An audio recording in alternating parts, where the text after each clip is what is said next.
ദൈവമനുഷ്യന്റെ സ്നേഹഗീത അധ്യായം 255 വാല്യം 6. ഈശോ ശരണം എന്ന പുണ്യത്തെക്കുറിച്ച് പ്രസംഗിക്കുന്നു.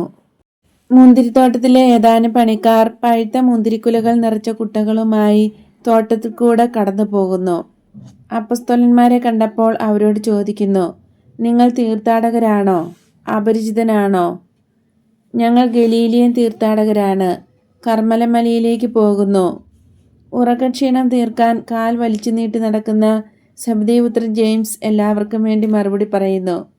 കറിയോത്തുകാരനും മാത്യുവും അവർ കിടന്നുറങ്ങിയ പുല്ലിന്മേൽ നിന്ന് എഴുന്നേൽക്കുന്നു.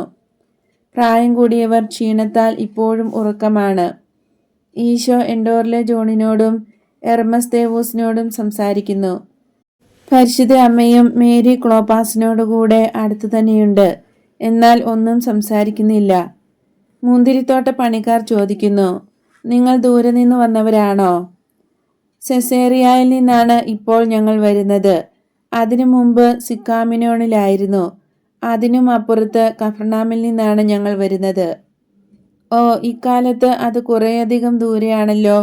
ഞങ്ങളുടെ വീട്ടിലേക്ക് നിങ്ങൾക്ക് വന്നുകൂടെ? അതാ അവിടെയാണ് വീട്. നിങ്ങൾക്ക് കുടിക്കുവാൻ തണുത്ത വെള്ളവും ഗ്രാമീണമെങ്കിലും നല്ല ഭക്ഷണവും തരാം. വരൂ. ഞങ്ങൾ യാത്ര തുടരുകയാണ്.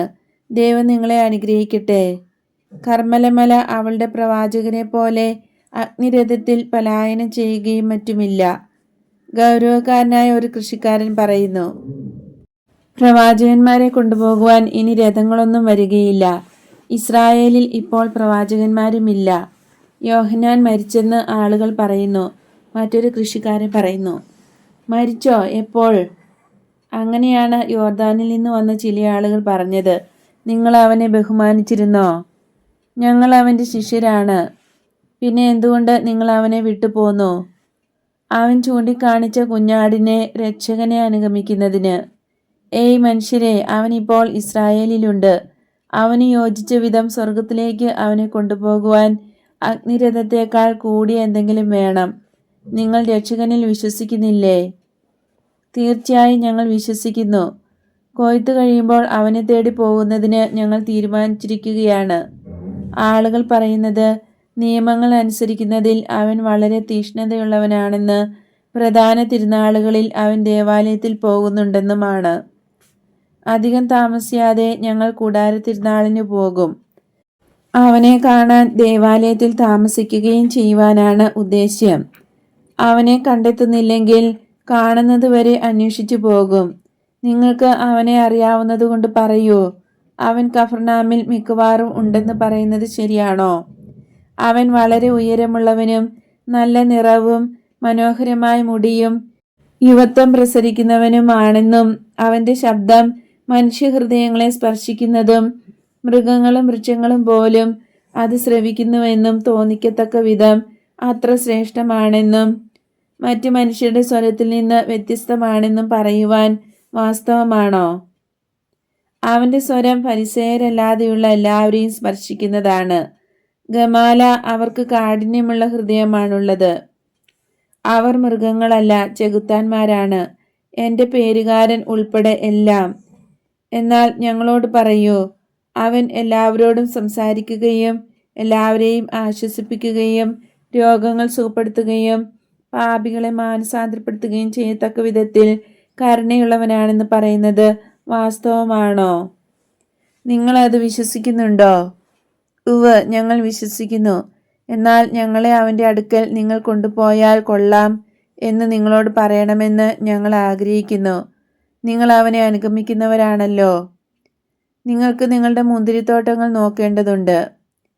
ഉണ്ട്, എന്നാൽ ഒരാത്മാവിൻ്റെയും കാര്യം നോക്കേണ്ടതുണ്ട്. അത് മുന്തിരിത്തോട്ടത്തേക്കാൾ വിലയേറിയതാണ്. അവൻ കഫർനാമിലുണ്ടോ? വേഗം പോയാൽ 10 ദിവസം കൊണ്ട് ഞങ്ങൾക്ക് തിരിച്ചു വരാം. നിങ്ങൾ അന്വേഷിക്കുന്ന ആൾ അതാ അവിടെയുണ്ട്. നിങ്ങളുടെ തോട്ടത്തിൽ അവൻ വിശ്രമിച്ചു. ഇപ്പോൾ ഒരു വൃദ്ധനോടും ചെറുപ്പക്കാരനോടും സംസാരിച്ചു കൊണ്ടിരിക്കുകയാണ്. അവൻ്റെ അമ്മയും അമ്മയുടെ സഹോദരിയും അടുത്തുണ്ട്. ആ ആളാണോ? ഓ, ഞങ്ങൾ എന്തു ചെയ്യണം? അവർ വിസ്മയം പൂണ്ട് നിശ്ചലരായി എല്ലാവരും അവനെ നോക്കി നിൽക്കുന്നു. അവരുടെ മുഴുവൻ ശക്തിയും കണ്ണുകളിൽ കേന്ദ്രീകരിച്ചതുപോലെയുണ്ട്. കൊള്ളാം, നിങ്ങൾക്ക് അവനെ കാണുവാൻ തിടുക്കമായിരുന്നുവല്ലോ. എന്നിട്ടെന്തേ ഇപ്പോൾ അനങ്ങാതെ നിൽക്കുന്നു? ഏയ്, ഉപ്പുതൂണായി പോയോ? അവരെ വിരൽ കൊണ്ട് തോണ്ടി പത്രോസ് ചോദിക്കുന്നു. ഇല്ല. എന്നാൽ മിശിഹ ഇത്ര എളിയവനാണോ? അവൻ എങ്ങനെയായിരിക്കണമെന്ന നിങ്ങളുടെ പ്രതീക്ഷ? രാജകീയ വസ്ത്രങ്ങൾ ധരിച്ച് മിന്നിത്തിളങ്ങുന്ന സിംഹാസനത്തിലിരിക്കുന്ന ഒരു പുതിയ അഹസ്വേരോസിനെയാണോ നിങ്ങൾ പ്രതീക്ഷിക്കുന്നത്? അല്ല, പക്ഷേ എത്ര അനാഡംബരം, എത്ര പരിശുദ്ധൻ! അവൻ ലാളിത്യമുള്ളവനാണ്, കാരണം അവൻ പരിശുദ്ധനാണ്. കൊള്ളാം, നമുക്ക് ഇങ്ങനെ ചെയ്യാം. ഇങ്ങനെ പറഞ്ഞുകൊണ്ട് പത്രോസ് ഉച്ചത്തിൽ ഗുരുവിനെ വിളിക്കുന്നു. ഗുരുവേ, ദയവായി ഇവിടം വരെ വന്ന് ഒരത്ഭുതം ചെയ്യൂ. നിന്നെ അന്വേഷിക്കുന്ന കുറെ പേർ ഇവിടെയുണ്ട്. പക്ഷെ നിന്നെ ദർശിച്ച മാത്രയിൽ അവർ നിശ്ചേതനരായി തീർന്നു. ഇവിടെ വന്ന് അവർക്ക് ചലനവും സംസാരശക്തിയും നൽകുക. ഈശോ പുഞ്ചിരി തൂക്കിക്കൊണ്ട് തിരിഞ്ഞു നോക്കി. എഴുന്നേറ്റ് ഭയം കൊണ്ട് സ്തബ്ധരായതുപോലെ നിൽക്കുന്ന മുന്തിരി കൃഷിക്കാരുടെ അടുക്കിലേക്ക് വരുന്നു. നിങ്ങൾക്ക് സമാധാനം. എന്നെ കാണാൻ നിങ്ങൾ ആഗ്രഹിക്കുന്നുണ്ടോ? ഇതാ ഞാൻ. അവരുടെ നേർക്ക് നീട്ടിയ കരങ്ങളോടെ ഈശോ പറയുന്നു. ആ പണിക്കാരെല്ലാം മുട്ടുകുത്തി നിശബ്ദരായി നിൽക്കുകയാണ്. ഭയപ്പെടേണ്ട, നിങ്ങൾക്ക് എന്താണ് ആവശ്യമെന്ന് പറയൂ. അവർ ഒന്നും പറയാതെ അവരുടെ പക്കലുണ്ടായിരുന്ന ഒരു കുട്ട മുന്തിരി സമർപ്പിക്കുന്നു. നല്ല ഒന്നാന്തരം മുന്തിരി. അതിനെ അഭിനന്ദിച്ചുകൊണ്ട് ഈശോ പറയുന്നു, നന്ദി. അനന്തരം ഒരു കുല മുന്തിരി എടുത്ത് ഭക്ഷിക്കാൻ തുടങ്ങി. ഓ അത്യുന്നതനായ ദൈവമേ, അവൻ നമ്മളെപ്പോലെ ഭക്ഷിക്കുന്നു. ഗമാല എന്നു പേരുള്ള ആൾ നെടുനിശ്വാസം ഉതിർത്തുകൊണ്ട് പറയുന്നു. എല്ലാവരും ചിരിക്കുന്നു. ഈശോ വ്യക്തമായി പുഞ്ചിരിക്കുന്നു. അനന്തരം സ്വയം ന്യായീകരിച്ച് പറയുകയാണ്, ഞാൻ മനുഷ്യപുത്രനാകുന്നു. അവൻ്റെ രീതികൾ കണ്ടതോടെ കൃഷിക്കാരുടെ ഭയമെല്ലാം നീങ്ങി. ഗമാല ചോദിക്കുന്നു, അങ്ങ് ഞങ്ങളുടെ വീട്ടിലേക്ക് വരികയില്ലേ, ഇന്ന് സന്ധ്യയാകുന്നതുവരെയെങ്കിലും? ഞങ്ങൾ വളരെ പേരുണ്ട്, കാരണം ഞങ്ങൾ 7 സഹോദരന്മാരാണ്, ഭാര്യമാരും കുട്ടികളുമൊത്ത് താമസിക്കുന്നത്, കൂടാതെ സമാധാനത്തിൽ മരിക്കാൻ ആഗ്രഹിച്ചു കഴിയുന്ന വൃദ്ധരായവരും. നമുക്ക് പോകാം. നിങ്ങളുടെ കൂട്ടുകാരെയെല്ലാം വിളിക്കൂ. അമ്മ മേരിയുടെ കൂടെ പോരുക. ഈശോ നടക്കുന്നത് കാണാൻ കൃഷിക്കാർ എഴുന്നേറ്റ് ഒരു വശത്തേക്ക് മാറി നടക്കുന്നു. ഈശോ അവരെ അനുഗമിക്കുകയാണ്. പാത ഇടുങ്ങിയതും വൃക്ഷങ്ങളുടെ ഇടയിലൂടെ കടന്നു പോകുന്നതുമാണ്. മുകളിൽ മുന്തിരിവള്ളികൾ ചുറ്റിപ്പിടർന്നു കിടക്കുന്നു. അധിക സമയമായില്ല, അവൻ വീട്ടിലെത്തി. ഒരു തരത്തിൽ പറഞ്ഞാൽ പല വീടുകളാണ്. കാരണം പല വീടുകൾ ചേർത്ത് നടുക്ക് ചതുരത്തിലുള്ള ഒരു വലിയ മുറ്റവുമായി 4 കെട്ടായിട്ടാണ് പണിതിരിക്കുന്നത്. മുറ്റത്തിൻ്റെ നടുക്ക് കിണർ. കിണറ്റിലേക്ക് ഒരു പാതയുണ്ട്. അത് രാത്രിയിൽ ഒരു വലിയ കതക് കൊണ്ട് അടയ്ക്കുന്നു. ഈ ഭവനത്തിലും ഇതിൽ വസിക്കുന്നവർക്കും സമാധാനം. അതിൽ പ്രവേശിക്കുന്നതോടൊപ്പം അനുഗ്രഹം നൽകി കൈകൾ ഉയർത്തിക്കൊണ്ട് ഈശോ പറയുന്നു. പിന്നീട് അർത്ഥനഗ്നനായ ഒരു കൊച്ചുകുട്ടിയെ താലോലിക്കുന്നതിന് കൈ താഴ്ത്തുന്നു. കുട്ടി ഭയചകിതനാണ്. കൈയില്ലാത്ത ഉടുപ്പ് തോളിൽ നിന്ന് ഊർന്ന് താഴോട്ട് വീണ് കിടക്കുന്നു. നഗ്നപാതനായ അവൻ്റെ ഒരു വിരൽ വായിലും മറ്റേ കൈയിൽ എണ്ണ പുരട്ടിയ ഒരു കഷ്ണം റൊട്ടിയും. എൻ്റെ ഇളയ സഹോദരൻ്റെ മകൻ ഡേവിഡാണ് ഇവൻ, ഗമാല വിശദീകരിക്കുന്നു. അതേസമയം വേറൊരു കൂട്ടുകാരൻ അടുത്തുള്ള വീട്ടിൽ ചെന്ന് അവരെ വിവരം അറിയിക്കുകയാണ്. അയാൾ ഓരോ ഭവനത്തിലും കയറി ഇറങ്ങി അറിയിക്കുന്നുണ്ട്. തല വെളിയിലേക്കിട്ട് എല്ലാവരും നോക്കുകയും പിൻവാങ്ങി സ്വല്പം കഴിഞ്ഞ് ഒരുങ്ങി പുറത്തേക്ക് വരികയും ചെയ്യുന്നു. വലിയ ഒരു അത്തിവൃക്ഷത്തിൻ്റെ ചുവട്ടിലുള്ള മാടത്തിൻ്റെ തണലിൽ ഒരു വൃദ്ധൻ ഇരിക്കുന്നു.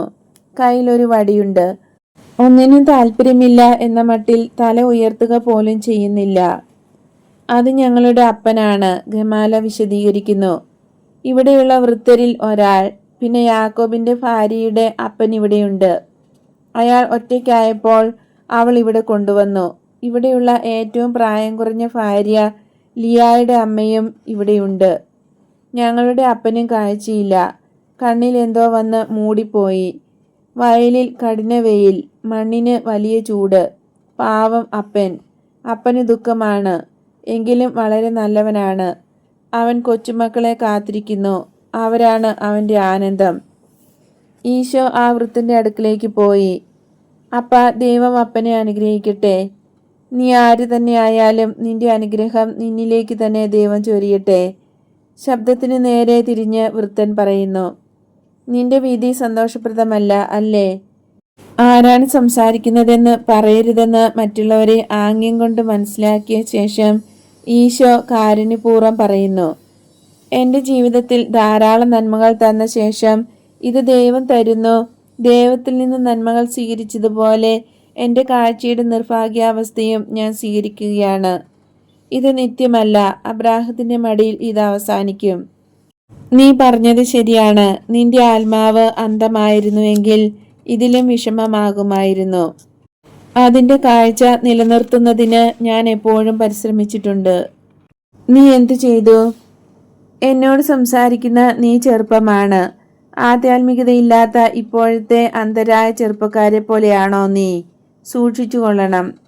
വിശ്വസിക്കാതിരിക്കുകയും ദൈവം അരുളി ചെയ്തിട്ടുള്ളത് ചെയ്യാതിരിക്കുകയും ചെയ്യുന്നത് വലിയ ദൗർഭാഗ്യമാണ്.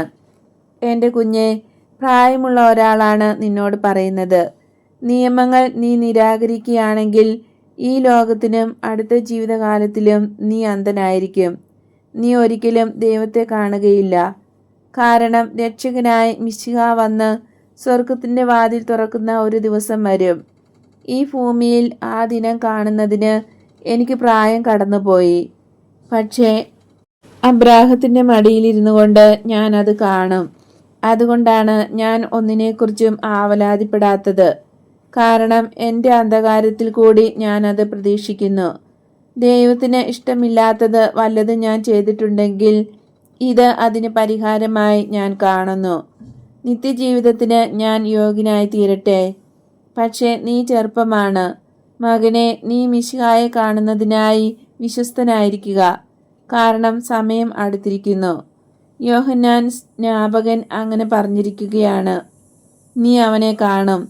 പക്ഷേ നിന്റെ ആത്മാവ് അന്ധമായിരുന്നാൽ ഏശയ്യാ പ്രവാചകൻ പറഞ്ഞതുപോലെ നിനക്ക് കണ്ണുണ്ടായിരിക്കും, പക്ഷേ കാണുകയില്ല. അപ്പ നിനക്ക് അവനെ കാണാൻ ആഗ്രഹമുണ്ടോ? അയാളുടെ നരച്ച മുടിയിന്മേൽ കൈവച്ചുകൊണ്ട് ഈശോ ചോദിച്ചു. തീർച്ചയായും അവനെ കാണുവാൻ ഞാൻ ആഗ്രഹിക്കുന്നു. ഞാൻ അവനെ കാണുകയും എൻ്റെ മക്കൾ അവനെ മനസ്സിലാക്കാതിരിക്കുന്നതിനേക്കാൾ ഭേദം ഞാൻ അവനെ കാണാതിരിക്കുന്നതാണ്. എനിക്കിപ്പോഴും ആ പഴയ വിശ്വാസമുണ്ട്. എനിക്കത് മതി. അവർ ഇപ്പോഴത്തെ ലോകം. അപ്പ അതുകൊണ്ട് നീ മിശിഹായെ കാണുക. നിന്റെ ജീവിത സായാഹ്നം സന്തോഷത്താൽ മുടി ചൂടട്ടെ. അയാളെ താലോലിക്കുന്നത് പോലെ ഈശോയുടെ കൈ നരച്ച മുടിയിൽ നിന്ന് താഴോട്ട് നീങ്ങി നെറ്റിത്തടത്തിൽ കൂടി താടി വരെ എത്തി. അതേസമയം അയാളുടെ മുഖം വരെ ഈശോ കുനിയുകയും ചെയ്തു. ഓ അത്യുന്നതനായ കർത്താവേ, എനിക്ക് കാണാൻ സാധിക്കുന്നു. ഞാൻ കാണുന്നു. എനിക്ക് കാഴ്ച കിട്ടി. ഈ പരിചയമില്ലാത്ത മുഖമുള്ള നീ ആരാണ്? എങ്കിലും നിന്നെ നേരത്തെ കണ്ടിരുന്നാലെന്ന പോലെ എനിക്ക് പരിചിതമാണ്. പക്ഷേ ഞാൻ എത്ര മഠയനാണ്. എനിക്ക് കാഴ്ച തിരികെ തന്ന നീ മിശിഹായാണ്. ഈശോയുടെ കയ്യിൽ പിടിച്ച് അയാൾ കരയുകയും കണ്ണീരും ചുംബനവും കൊണ്ട് പൊതിയുകയും ചെയ്യുന്നു. ബന്ധുജനങ്ങളെല്ലാം പരിഭ്രാന്തരായി. ഈശോ അയാളുടെ കൈ വിടുകയും അയാളെ തലോടിക്കൊണ്ട് പറയുകയും ചെയ്യുന്നു. അതെ, ഇത് ഞാൻ തന്നെ. വരൂ, എൻ്റെ മുഖം പോലെ എൻ്റെ വാക്കുകളും നിനക്ക് പരിചിതമാകട്ടെ. ഈശോ വീടിൻ്റെ മട്ടുപ്പാവിലേക്ക് പോകുന്നു. എല്ലാവരും ഈശോയെ അനുഗമിക്കുന്നു. മുന്തിരിപ്പന്തൽ മട്ടുപ്പാവിന് തണലേകുന്നുണ്ട്. എൻ്റെ ശിഷ്യരോട് ഇന്ന് ശരണത്തെക്കുറിച്ച് സംസാരിക്കാമെന്ന് ഞാൻ പറഞ്ഞിട്ടുണ്ട്. അത് വിശദീകരിക്കുവാൻ ഒരു ഉപമ ഞാൻ പറയാം. ഇതാണ് ഉപമ. ഈ വൃദ്ധനായ ഇസ്രായേൽക്കാരൻ്റെ വിശ്വാസത്തെയും സ്നേഹത്തെയും ഒരു നുകത്തിൻ്റെ ഇരു കൈകൾ പോലെ താങ്ങി നിർത്തുന്ന വലിയ പുണ്യമായ ശരണത്തെക്കുറിച്ച് നിങ്ങളെല്ലാം പഠിപ്പിക്കുവാൻ സ്വർഗസ്ഥനായ പിതാവ് എനിക്ക് വിഷയം നൽകിയിരിക്കുന്നു. മാധുര്യമുള്ള ഒരു നുകം, കുരിശിന്റെ കൈകൾ പോലെ മനുഷ്യവർഗത്തെ ഉയർത്തുന്ന ഒരു താങ്ങ്, മരുഭൂമിയിൽ ഉയർത്തപ്പെട്ട സർപ്പത്തെ പോലെ രക്ഷയുടെ സിംഹാസനം, മനുഷ്യനെ ഉയർത്തുന്ന ഒരു താങ്ങുമരം, ആത്മാവിനെ പ്രകാശത്തിലേക്ക് കടക്കുവാനുള്ള ഒരു പാലം. അത് ഏറ്റവും ആവശ്യമായ വിശ്വാസത്തിൻ്റെയും പരിപൂർണമായ സ്നേഹത്തിൻ്റെയും മധ്യേ വച്ചിരിക്കുകയാണ്. കാരണം കൂടാതെ വിശ്വാസമില്ല. ശരണമില്ലെങ്കിൽ സ്നേഹം മൃതമാണ്. അചഞ്ചലമായ ശരണമുണ്ടെങ്കിലേ വിശ്വാസമുണ്ടാവുകയുള്ളൂ. കാരണം ദൈവത്തിൻ്റെ ഔദാര്യത്തിൽ പ്രത്യാശയില്ലെങ്കിൽ എങ്ങനെ ദൈവത്തിൽ എത്തിച്ചേരാൻ സാധിക്കുമെന്ന് വിശ്വസിക്കും?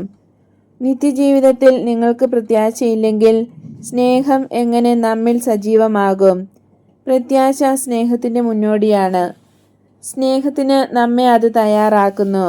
കാരണം സ്നേഹിക്കാൻ പ്രത്യാശ ആവശ്യമാണ്. എല്ലാ പ്രത്യാശയും നഷ്ടപ്പെട്ട ഒരാൾക്ക് സ്നേഹിക്കുവാൻ സാധിക്കുകയില്ല. സ്വർഗത്തിലേക്കുള്ള സോപാനത്തിൻ്റെ പടികൾ വിശ്വാസവും ഇരുവശത്തുമുള്ള അഴികൾ പ്രത്യാശയുമാണ്. മുകളിലെത്തുമ്പോൾ ഉപവിയാണുള്ളത്. ഉപവിയിലേക്ക് കയറുന്നത് വിശ്വാസത്തിൻ്റെയും പ്രത്യാശയുടെയും സഹായത്താലാണ്. വിശ്വസിക്കുന്നതിനായി പ്രത്യാശിക്കുന്നു, സ്നേഹിക്കുന്നതിനായി വിശ്വസിക്കുകയും ചെയ്യുന്നു. ഈ മനുഷ്യൻ പ്രതീക്ഷിക്കേണ്ടത് എങ്ങനെയെന്ന് മനസ്സിലാക്കി. മറ്റെല്ലാ ഇസ്രായേൽക്കാരെയും പോലെ തന്നെ ഈ മനുഷ്യനും ജനിച്ചു. മറ്റുള്ളവരെ പോലെ അതേ പഠനങ്ങളിൽ അവൻ വളർന്നു. മറ്റുള്ളവരെ പോലെ നിയമത്തിൻ്റെ ഒരു പുത്രനായി അയാൾ വളർന്ന് ഒരു പുരുഷനായി, ഭർത്താവായി, അപ്പനായി, വൃദ്ധനായി. പ്രവാചകന്മാരാൽ എപ്പോഴും പ്രകീർത്തിക്കപ്പെട്ട പരിശുദ്ധ പിതാക്കന്മാരോടും ചെയ്യപ്പെട്ട വാഗ്ദാനങ്ങളിൽ പ്രത്യാശ വച്ചുകൊണ്ട് ജീവിച്ചു. വാർദ്ധക്യത്തിൽ അയാളുടെ കണ്ണുകളിൽ നിഴൽ വീണു, എന്നാൽ ഹൃദയത്തിൽ വീണില്ല. പ്രത്യാശ എപ്പോഴും അതിൽ ജ്വലിച്ചുകൊണ്ടിരുന്നു, ദൈവത്തെ കാണാമെന്നുള്ള പ്രത്യാശ. എന്നാൽ നിത്യമായ ദർശനത്തിനുള്ള പ്രത്യാശയ്ക്കിടയിലൂടെ അതിലും വലിയതും ഇമ്പമേറിയതുമായ വേറൊരു പ്രത്യാശ, അതായത് മിശിഹായെ കാണണമെന്നുള്ള പ്രത്യാശ. തന്നോട് സംസാരിക്കുന്ന ചെറുപ്പക്കാരൻ ആരാണെന്ന് മനസ്സിലാക്കാതെ ഇയാൾ എന്നോട് പറഞ്ഞു, നീ നിയമത്തെ നിരാകരിക്കുകയാണെങ്കിൽ ഭൂമിയിലും സ്വർഗത്തിലും നീ അന്ധനായിരിക്കും.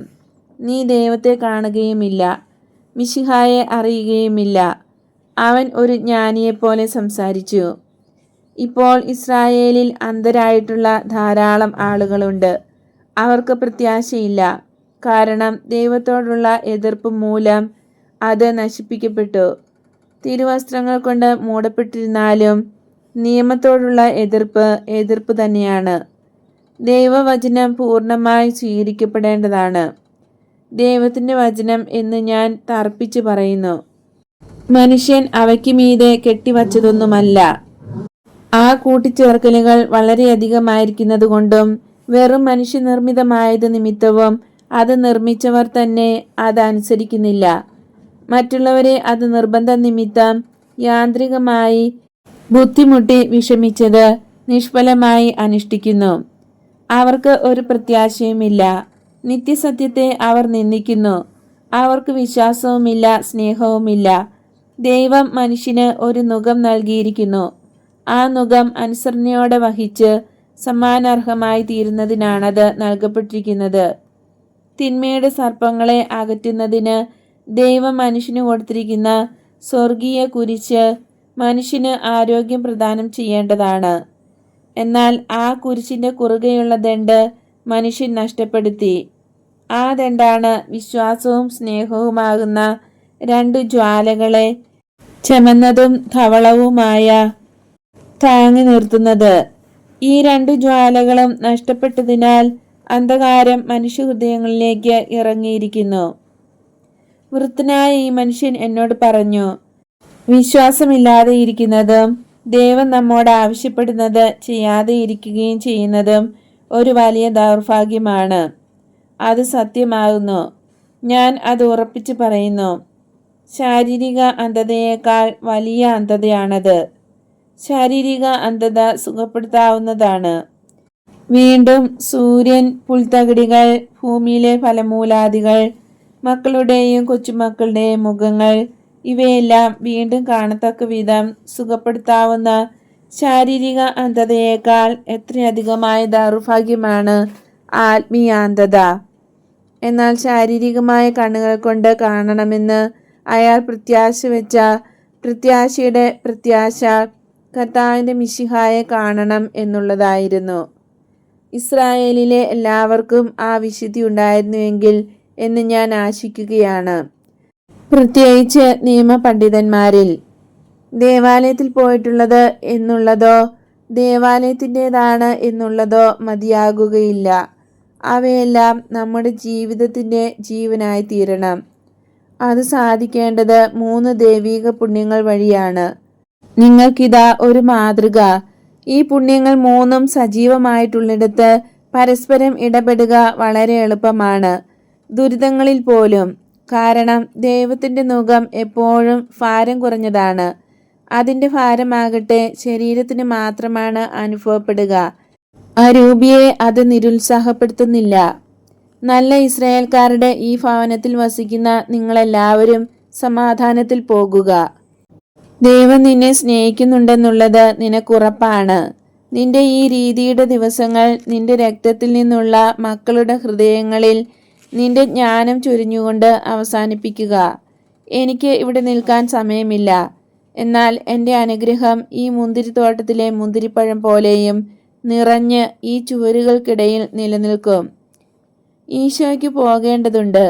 എന്നാൽ അവിടെയുള്ളവരെ മുഴുവൻ കാണുകയും അവർ കൊടുത്ത സമ്മാനങ്ങൾ സ്വീകരിച്ച് തീരുകയും ചെയ്യുന്നതുവരെ അവിടെ നിൽക്കേണ്ടി വന്നു. അപ്പസ്തോലന്മാരുടെ സഞ്ചികളെല്ലാം വീർത്തു. കൃഷിക്കാർ കാണിച്ചു കൊടുത്ത മുന്തിരിത്തോട്ടത്തിലൂടെയുള്ള ഒരു കുറുക്കുവഴിയെ അവർ നടന്നു നീങ്ങുന്നു. പ്രധാന വഴിയിലെത്തിച്ച് ഈശോയ്ക്കും സംഘത്തിനും രാത്രി ചെലവഴിക്കാനുള്ള ഗ്രാമം അവരുടെ ദൃഷ്ടിയിൽ പെടുന്നതുവരെ കൃഷിക്കാർ അവരെ അനുഗമിച്ചു.